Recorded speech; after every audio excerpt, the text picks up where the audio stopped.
Recently, I showed you how to systematically shade in order to achieve realism. Now we will try and take shading to the next level, which will get us a few steps close to hyperrealism. The technique I'm going to show you today is blending. Also, I'm going to show the tool I use for blending and also how I blend to achieve realism.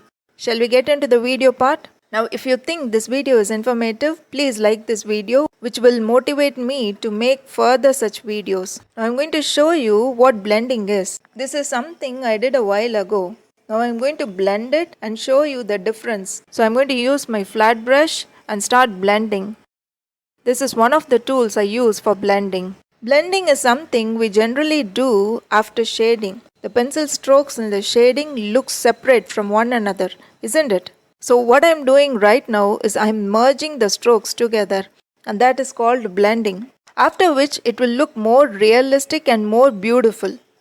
The brush I'm using right now is flat brush, soft bristles with lengthy handle. Move the brush in the direction of the strokes you see, in the direction of the shading.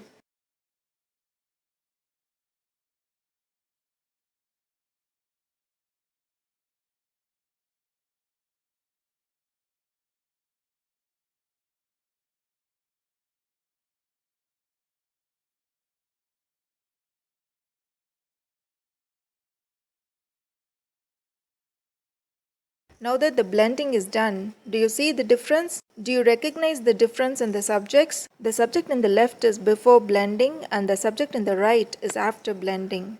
Do you recognize the subject in the right is much better and closer to realism than the subject in the left? This subtle difference will take us several steps closer to realism in a serious artwork. So this is blending. For more such videos, subscribe to my YouTube channel. Thank you for your time.